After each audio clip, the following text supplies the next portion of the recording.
Welcome to Ask the Security Guy. I'm Holly Magnuson here with Shawn Kohrman. How you doing? I'm doing all right. We have a very exciting topic today because I really want to know if my home wireless is truly safe. Because I've heard a rumor that it might not be. And so inquiring minds want to know. Tell me about wireless networks. So safe is kind of a relative term, right? With friends like you, yes. Friends like me who needs enemies. Yeah, right? this is true. So is your home wireless safe? Generically, no. Good to know. Are you using the router you got from the ISP? Oh, heavens, no. Oh, good. Well, that's an improvement. They actually didn't give me one, but that's another story. Well, a lot of ISPs or internet service providers like Verizon or Spectrum or Frontier, pick your provider, do send you or give you a wireless router as part of the internet service they provide. And it's easy, right? Right. You sign up for the service, the technician shows up and he does some wiring inside of your house, and next thing you know you have internet. Yep. And wireless. And some funky wireless name that you have to somehow remember, and it comes with a password that's usually on a sticker on the router. Yeah. Usually says admin or some other crazy thing. Pretty easy to get along with, right? Yeah. Simple. Yeah, well, that generally is not the best way to go. No. So, generically speaking, any modem or wireless device you get from your ISP, if it has some kind of vulnerability, so do thousands, if not hundreds of thousands or millions even, have the same problem. Because they've been mass produced. Exactly.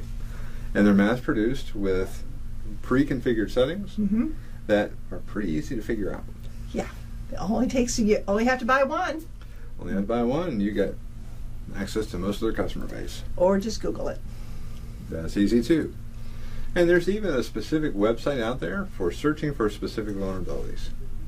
Yes. It's pretty handy. It is. So what do you do about this, right? Right. All right. Well, if you go to Best Buy, Walmart, Kmart, Costco, Sam's Club, whatever, they're going to have extra wireless routers. Right. They're okay. They're not great. They're not fantastic. In some cases, they're really not much better than what you already have. Depends. So in the show notes, we're going to include a link to a website that has 2018's top recommended home routers. Bear in mind that saying these things are secure is kind of a right, because you have to do something. You have to go in and change the default password. Well, that's definitely one of them. So any of these wireless devices are going to come with a default password. Usually it's admin or password or something like that. Yeah. Change it immediately, if not sooner. Yes. So another recommendation. They're going to have a wireless network name or an SSID pre-configured. It's going to be Linksys, or it's going to be Cisco, or it's going to be Netgear. Netgear. Change that. Do not change it to your house or your apartment number or something else that is uniquely you, because now you're just advertising a lot of personal information that you don't want to hang out there. So, I mean, in one of the apartment complexes I lived in, there were 4 FBI surveillance vans. That's one of my favorite ones. Yeah. It's kind of old now, but it's still one of my favorites. It's a classic. Yes. It just doesn't get old. No, that's okay. Well, it depends on who you talk to, I guess. But yeah, it is a classic. But be creative with your network name and make it something that doesn't single you out, so that I know that if I'm in range of apartment 334, that's you. That's Yeah, that would be fantastic and easy, but no. So change the administrative credentials. Change the SSID. Make sure you do not have remote management turned on. That is the idea that you can manage your router or log into your router when you're not at home or when you're somewhere else. Right. These are well known as being gaping security holes in home routers. So to back up a little bit, if you have your ISP's router, turn the wireless off on it. Right, because you're going to turn it off so you can plug in the one the new one you just bought. Yep, that you found on our list. Because your all excellent, and very thoughtful and creative shoppers, and you took advice. Yes. So turn the wireless off on your ISP's router. You're going to need it in most cases to connect to a cable or Fios or whatever. So you can't just get rid of it altogether most times, but you can turn off services. And then plug in your device that has security controls set up. I guess that leads me to my next point of, what is this vulnerability actually about? Yeah, because it made the news, what, about a year ago? Yeah, it did. So wireless now has a form of encryption, so when you go to a website that has HTTPS in the address bar, that means your connection from your computer to that company is encrypted. Well, the wireless traffic between your computer and the wireless router is also encrypted. And that's encrypted using a technology called WPA2. Mm-hmm. And WPA2 has a variety of variants, some for personal, some for businesses. And unfortunately, they're all at risk to this vulnerability. Which is called? It's called crack, oddly. Oddly. K-R-A-C-K. So this particular vulnerability has a way of breaking this encryption. It's not uncommon, stuff like this happens, and they're already working on a fix for it that will address it.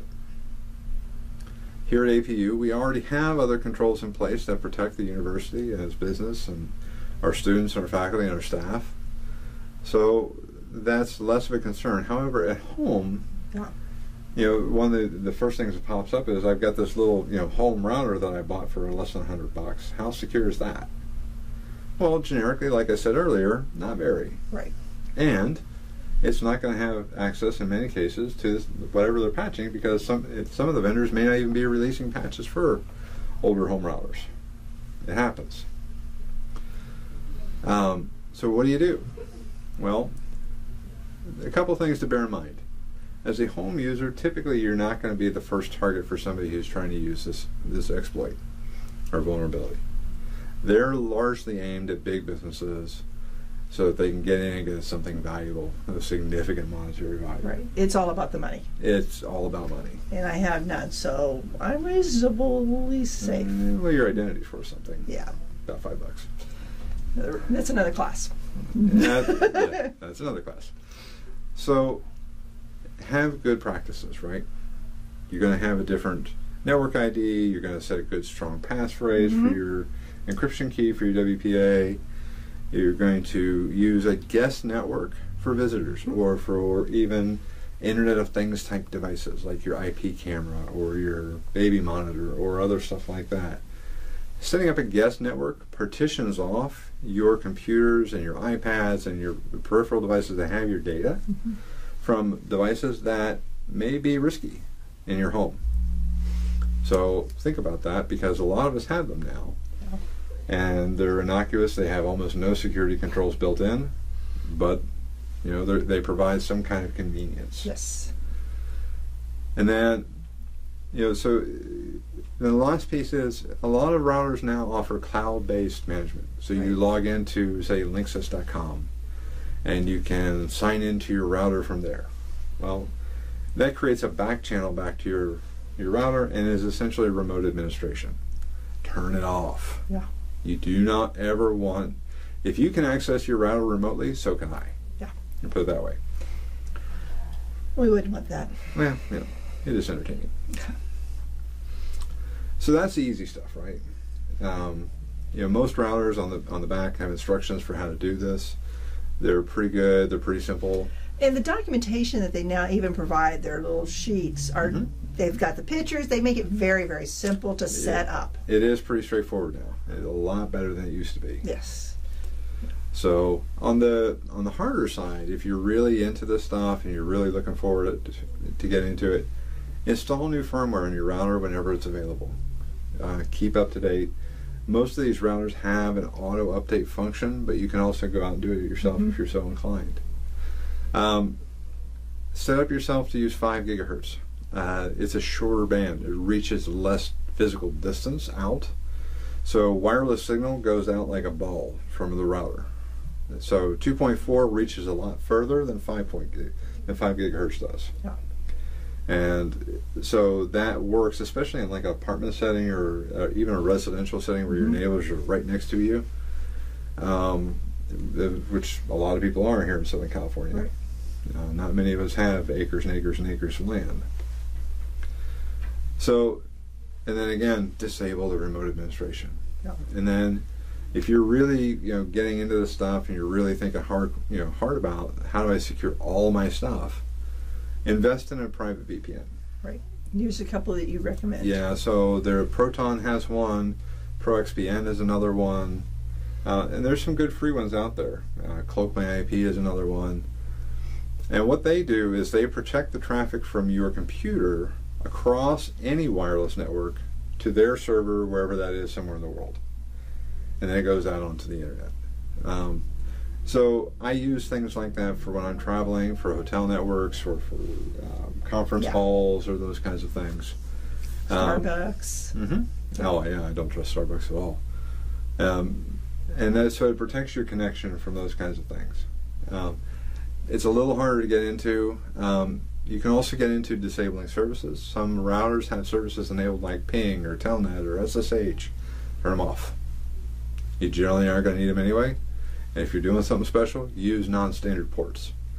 And if you're interested in this level of stuff, you'll understand what that means. Yes. And if you don't worry about it. Yeah. I don't even want to talk about ports and all of that, and I kind of sort of understand them. Lastly, there's a tool by our friends Steve Gibson and Twit TV. It's called the Gibson Research Corporation Shields Up. And it's a little scanning tool that Steve Gibson built. And what it does is you will go out to the website and say, scan my stuff, and he will scan your router to see what's open to the internet. And then he'll tell you what's open and how to fix it. Great website, great service, and Steve Gibson also has an outstanding series and a podcast called Security Now. If you're interested in this level of stuff, I want to give a shout out to Steve and Twit TV and the fine folks over there. And Steve is somebody we can trust to scan our routers? Steve's one of the few people I would trust. Okay, that's saying a lot because you don't trust many people at all. No. Not your technology. I have issues. Anyway, so Steve Gibson stuff is really, really good. Check it out. I recommend, even if you are not that interested in this stuff, use his Shields Up service. Just take it's a good way to look at your stuff and be assured that you have everything locked down appropriately. Yes. So I feel a little better about going home and checking out my wireless router, making sure it's good. Again, if you are listening to this through the podcast, if you would like the links and stuff that will be in the show notes, please visit security.apu.edu. Yeah. And if you're watching on YouTube, you can still visit security.apu.edu. A lot of great resources there dealing with the topic of security. And for now, I think that's it. I'll do it. Okay. Have a great day. All right. Thanks. Bye-bye.